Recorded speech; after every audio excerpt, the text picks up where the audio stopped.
신약 성경 378페이지 베드로 전서 2장 11절 12절 봉독합니다. 사랑하는 자들아, 거류민과 나그네와 같은 너희를 권하노니 영혼을 거스려 싸우는 육체의 정욕을 제어하라. 너희가 이방인 중에서 행실을 선하게 가져 너희를 악행한다고 비방하는 자들로 하여금 너희 선한 일을 보고 오시는 날에 하나님께 영광을 돌리게 하려 함이라.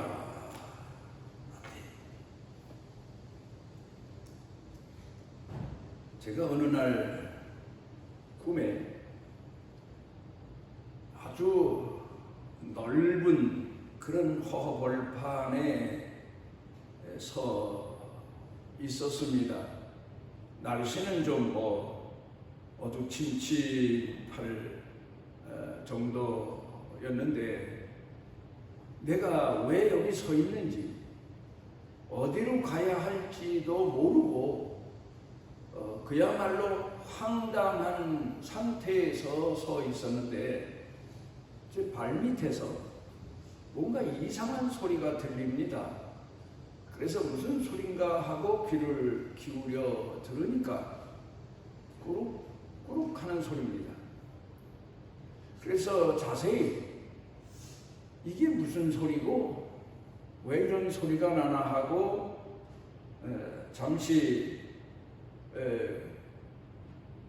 등을 굽혀서 살펴보니까 땅 속에서 샘 같은 물이 솟는데 그게 보통 물이 아니고 붉은 물입니다.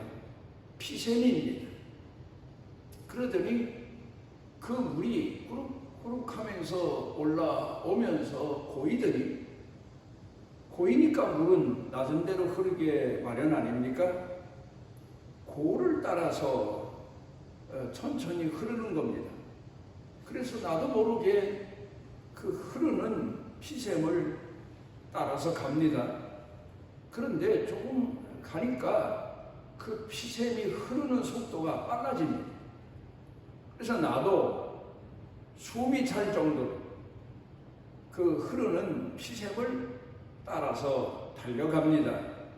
그러다가 저만치 앞을 바라보니까 큰 나무 하나가 서 있는데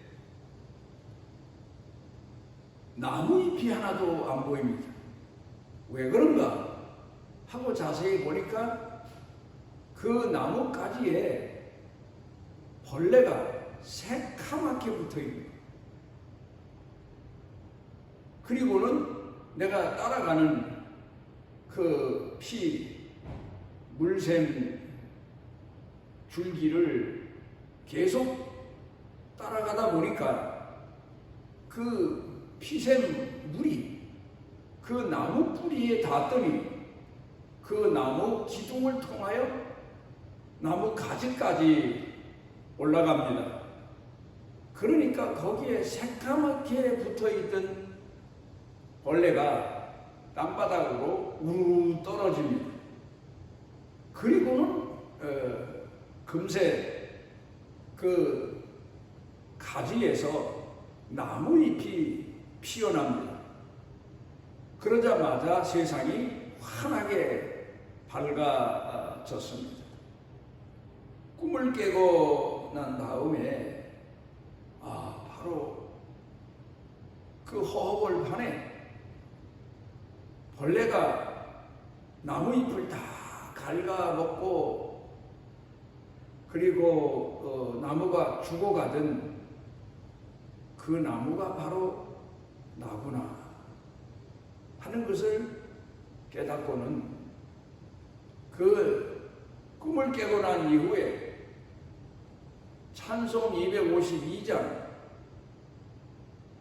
예수의 보혈 그 찬송을 나의 죄를 씻기는 예수의 피밖에 없네요.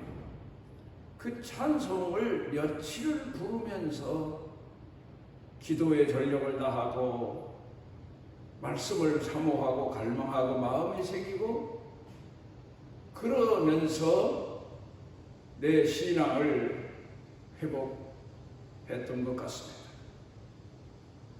이 근간에 와서 내가 또다시 그때 그 꿈 생각을 하는 것은 내가 바로 오늘 이런 지경에 이르지 않았나 그러면서 신앙을 회복하기 위해서 발버둥을 치고 기도하고 하나님 앞에 독백하고 다니고 그런 시간들을 가집니다.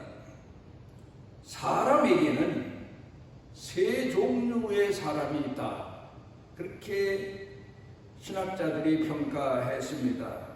첫째로는 육체 위주로 사는 사람, 물론 아무리 예수를 잘 믿는 사람이라 하더라도 육체의 몸을 이 세상 사는 동안에는 지니고 살아야 되고 또 이 세상에 살아야지 혼자 이 세상을 떠나서는 살 수가 없는 것만은 사실입니다. 그래서 먹어야 되고 입어야 되고 사람을 만나야 되고 교제가 이루어져야 되고 그렇지만 그런 일반적인 사람들이 가지고 있는 상식적인 생활이죠. 물론 하나님을 공경하는 신앙인들은 그런 동등한 시작에서 출발했지만 좀 더 하나님 말씀을 통해서 이상적이고 고상한 그리고 끝내는 하나님 말씀에 사로잡혀서 그 말씀을 가슴에 담고 말씀을 이루기 위해서 살아가는 그런 사람이 되어야 되겠지만 어떻든 우리가 이 세상 사는 동안에는 육체를 부정할 수는 없습니다. 그러나 육체의 정욕을 따라서 그것만 추구하고 사는 사람들 우리는 거기서 벗어날 수 있어야 되고 거기서 벗어나지 못하고 일생을 살아가는 사람들을 보면서 많은 교훈을 얻기도 합니다. 여행을 다니다가 어떤 한 지역에 가니까 참 다시 돌아보면서 깊이 생각을 했던 그런 일이 하나 있었습니다. 그분이 예술적으로 한국에서 유명해진 분입니다. 그래서 그분이 태어난 고향에는 그분을 기리는 기념비도 있고 그분 이름을 따서 도로명도 붙이고 그랬던 분입니다. 그런데 몇 가지의 불상사 사건이 터지면서 입건이 되고 감옥 가고 신문지상에서 상당히 오래도록 그 일에 대해서 이야기를 했습니다. 그 이후 가보니까 지어놨던 그분 이름으로 지어놨던 기념관도 없어지고 그분 이름으로 붙여졌던 길 이름도 옛날 이름으로 다시 돌아가고 그러니까 그분은 명예로운 이름을 얻기보다 치욕스러운 그런 이름을 얻고만 이제 그런 분을 보면서 이분이 추구했던 것은 예술인데 그분이야말로 예술가인데 예술가라고 해서 육체적인 갈증, 만족, 욕망 이걸 채우면서 사는 건 아닙니다. 근데 그분은 육체의 정욕을 스스로 다스리지 못해서 그런 결과를 초래한 걸 봅니다. 우리가 이런 얘기하자면 역사에서도 많고 우리 주변에서도 그런 사람들을 많이 찾아볼 수 있습니다. 두 번째는 지성 권위주의자. 뭐 흔히 말하기를 아는 것이 힘이고 아는 것이 능력이고 아는 것이 권자고 아는 것이 부다 할 만큼 우리 시대에는 학벌 위주고 실력 위주고 그런 세상을 우리가 살고 있습니다. 우리들이 뭐 누구라 하면은 다 기억날 만한 그런 한 분이 있었는데 이분이야말로 나중에 알고 보니까 권사님 아들로 태어나서 자랐는데 신앙을 부정합니다. 그리고 그가 머리가 똑똑하고 좋으니까 실력이 대단하고 또 학벌도 대단하고 그리고 또 그분이 책을 쓰면 베스트셀러가 되고 그러다 보니까 그가 지성주의자, 선구자가 됐습니다. 그러면서 하나님을 부인하고 종교를 부인하고 마치 지성에 있어서는 한국에서 권자의 오른자같이 그렇게 상당히 자부하며 살았는데 결국 그 자기 앞에서 손주가 죽고 딸이 죽고 난 다음에 하나님 앞에 무릎을 꿇습니다. 그리고는 회개하고 몇 년 동안 감정 다니다가 소천한 분이 있었는데 오늘 우리가 사는 이 세상이 지식이 아니면 어제든 내 이력서를 내놓을 수 없는 세상이 된 건 사실이지만 물론 예수 믿는 성도라고 해도 열심히 공부해서 남만큼 알고 남만큼 지식을 갖고 남들처럼 어깨를 나란히 하고 사는 것은 중요하지만 그러나 우리는 그 이상의 세계를 위해서 선택된 사람이라는 사실을 잊어서는 안 됩니다. 라인홀트 니버가 사람에게서 뺄 수 없는 게 세 가지가 있다 그렇게 말합니다.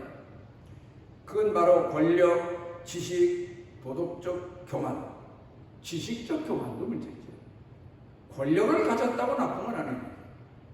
권력적 교만, 많은 지식을 가졌다고 나쁜 건 아닙니다. 거기에 덧붙인 교만. 그런가 하면은 선한 일을 많이 하는 게 나쁜 건 아닙니다. 좋은 거죠.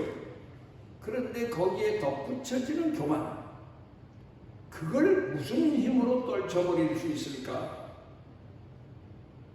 우리가 하나님 말씀 앞에서 겸손히 나 자신을 돌아봐야 됩니다. 세 번째, 영성 위주로 사는 사람이 있습니다. 성 아우구스티누스는 성자로 기독교 역사에서 존경받는 분입니다. 그런데 이분은 처음에는 타락한 그런 지성주의자였습니다. 철학자였습니다. 그러다가 그 마음 가운데 아마도 신앙에 대한 갈등이 들어오기 시작했던 것 같아요. 그런데 어느 날 꿈을 꿨습니다. 꿈을 꿨는데 천국을 간 거예요. 그런데 천국문에 들어서려고 하니까 누가 딱 막아서요. 보니까 수문장이죠. 뭐 베드로라고 합니다. 누구시오?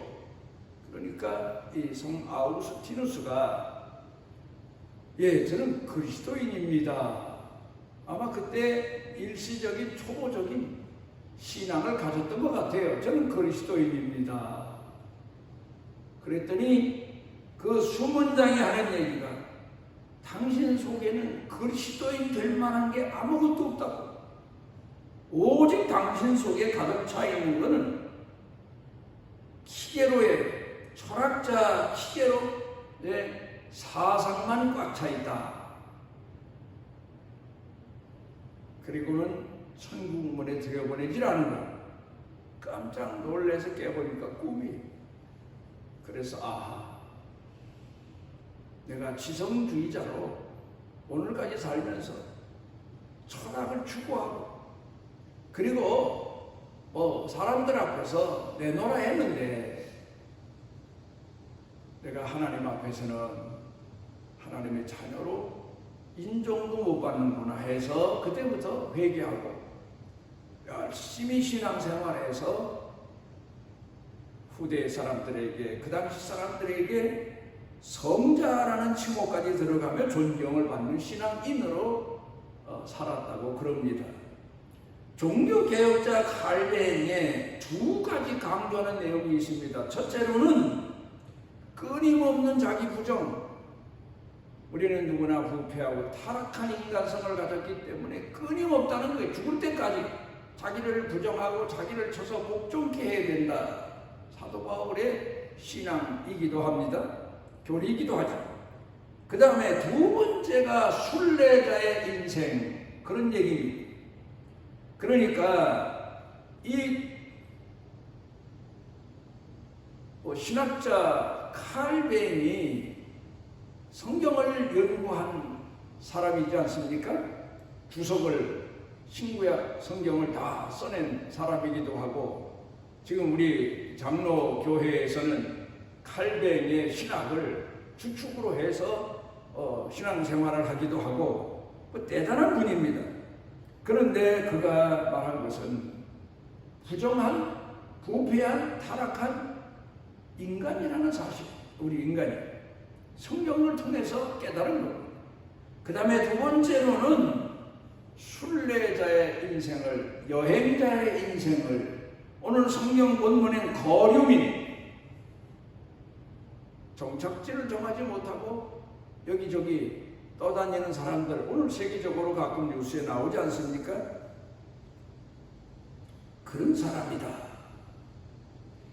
시편 90편 가운데 보면은 인생이 나그네임을 탄식하며 고백한 사람 중에 모세처럼 탄식한 사람은 없을 겁니다. 그도 그럴 게, 모세가 영광 중에서 바로 왕궁에서 40년 살다가 거기서 쫓겨나서 광야에 가서 장인의 양치기로 40년을 살았으니, 과거에 아예 양치기로 태어나서 살았으면 몰라도 애굽의 왕의 후계자라고까지 칭호를 받던 사람이 그 모든 영광을 다 버리고 광야에 나가서 양치기로 세월을 보내니 인생의 허무함, 허탈함, 이런 마음이 얼마나 컸겠나 넉넉히 우리가 생각해 볼 수가 있겠습니다. 그런데 80이 돼서 하나님께서 그 모세를 찾아오신 겁니다. 그리고는 그 모세를 지도자로 40년 동안 사용하십니다. 이스라엘 백성들을 애굽에서 이끌어내고 홍해 바다를 건너서 광야에서 40년 동안 연단시키고, 잘한 때도 많았지만 잘못한 때도 인간이니까 많았습니다. 그렇지만 어쨌든 약속하신, 조상 아브라함에게 약속하신 가나안 땅을 앞에 놓고 목표하고, 그리고 그가 히브리 사람들을 이끌어내서 40년 동안 연단 훈련시킨, 오늘로 말하면 감독이라고 해도 되고 조교라고 해도 되고 스승이라고 선생이라고 해도 되고, 그렇게 생을 살았는데 하나님께서 막상 이스라엘 백성들이 때가 돼서 가나안 땅에 들어가게 됐을 때에 그 몸종으로 모세를 섬겼던 제자요 후계자인 여호수아에게 신도 벗어주고 지도자의 옷도 벗어주고, 그리고는 하나님이 마지막 지시하신 백성을 다 떠나서 느보산으로 올라갑니다. 그때 모세의 심정이 어땠을까? 골고다로 십자가를 지고 올라가시는 예수님이나 자기가 그동안 자기 자식보다 더 중히 여기고 가족보다 더 중히 여긴 이스라엘 백성들 이끄는 목회 현장에서 제외돼서 죽음을 앞에 놓고 느보산에 올라가던 모세의 심정은 어땠을까? 넉넉히 짐작해보고 생각해보면서 우리가 오늘 어떤 마음을 가지고 하나님께서 우리를 부르시는 그 순간까지 살아가야 되나 하는 교훈을 얻을 수가 있겠습니다. 오늘 본문 가운데로 돌아가서 보면 나그네와 행인이라 베드로가 그렇게 말하고 있습니다. 나그네와 행인이다. 전도자로 사도로 순교당할 때까지 온 마음을 쏟아서 하나님 앞에 부름받은 대로 충성했지만 그가 성도들을 향해서 일깨워주는 얘기가 인생은 행인이다, 나그네다. 파로이쿠스라고 하는 말은 잠깐 묵고 가는 사람입니다. 시민권자도 아니고 영주권자도 아니고 하룻밤 묵고 가는 나그네다. 인생은 그렇다. 그러니 왜 그런 말을 했습니까? 목적지가 천국이니까 깨어서 하나님 앞에 갈 준비를 해야 되지 않겠느냐. 베리지만 말고 제 나라의 환공이라고 하는 이가 광나라 망한 땅을 갔습니다. 그리고 거기 가서 두 노인을 만났는데 보통 노인이 아니었던 것 같습니다. 그 노인들은 왜 광나라가 망했다고 생각하십니까? 하고 물어봤더니 왕이 선하고 착한 사람을 중히 여기고 악한 사람을 미워했습니다. 그러니 환공이라는 사람이 그 얘기를 듣고 아니 선하고 착한 사람을 좋아하고 악한 사람을 미워했다고 했는데 그러면 나라가 흥해야죠. 왜 망했습니까? 그리고 물었더니 하는 얘기가 참 기가 막힌 얘기입니다. 그런데 좋아는 했고 미워는 했지만 선한 사람을 착한 사람을 등용하지 않았고 악한 사람을 내치지 않아서 망했습니다. 결단이 없었단 말이죠. 행동이 없었단 말이죠. 오늘 우리가 하나님을 공경하는 신앙인으로서 알 것 다 알아요. 들은 것도 많아요. 우리가 어떤 인생의 길을 오늘 살아가고 있는지도 알아요. 종말이 어떻게 될지도 짐작도 해요.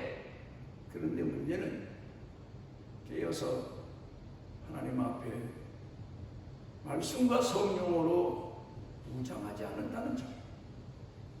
나그네 인생인 것도 알고 거름인 것도 알지만 마지막 신앙으로 승리하고 하나님 앞에 설 수 있는 깨어있는 신앙인의 결단이 부족하다고 말합니다. 우리 스스로 남의 얘기는 쉽게 합니다. 요 근간에 제가 제 주변 사람들로부터 위로의 메시지를 받습니다. 그분들은 나를 생각해서 이렇게 저렇게 위로의 말을 보내지만 그게 다 휴지 조각에 써서 보내는 낙서와 같이 밖에 들리지도 않고 보이지도 않아요. 그러면서 내가 얘기하는 거예요. 나도 옛날에 남들이 신앙 상담 오면 선생 노릇은 잘했거든요. 그런데 내가 막상 현실에서 현장에서 겪는 인들을 극복하고 신앙으로 다시 일어서고 하나님 앞에서 깨어있는 신앙인 준비하는 신앙인, 충성하는 신앙인으로 살아가기 위해서는 얼마나 나 자신을 쳐서 목종케 하고 다스려야 될지 그 문제를 놓고 몸부림을 치며 기도합니다. 오늘 우리를 주의 전에 오르게 하시고 하나님 앞에서 우리 자신을 돌아볼 수 있도록 깨워주셔서 감사를 드립니다. 기도하옵는 것은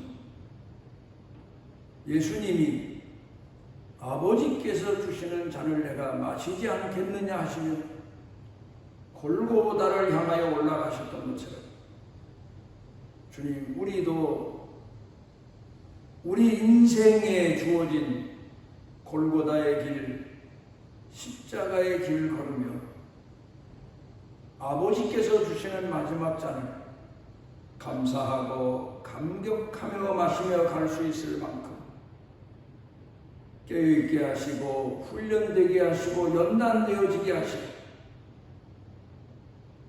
주 앞에서 주님 사랑을 가슴에 담고 응답하는 축복의 사람 되게 하여 주옵소서. 예수님 이름으로 기도드리옵나이다. 내게 온전한 상 주시기를 원하노라.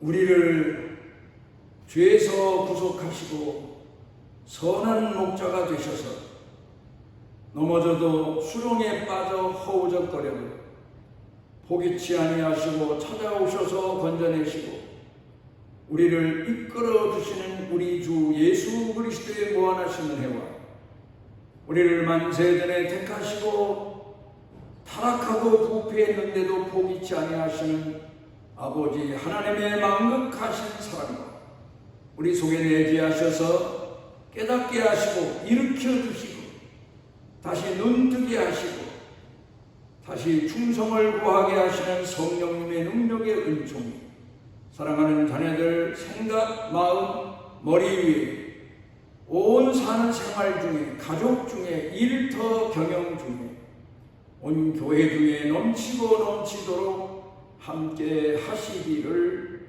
축원하옵나이다.